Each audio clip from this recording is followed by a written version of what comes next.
Pharmaceuticals कंपनियों ने blood pressure और बच्चों के डायरिया की दवाओं में यकमुश्त 500 से 1000 रुपए तक का इजाफा कर दिया है।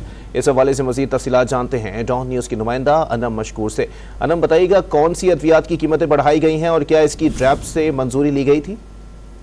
जी बिल्कुल, रमजान के मौके पे जहां खाने पीने की अशिया की कीमतों में इजाफा हुआ है, वहीं मेडिसिन माफिया ने भी भारी ज़र्ब लगाई है अवाम के ऊपर।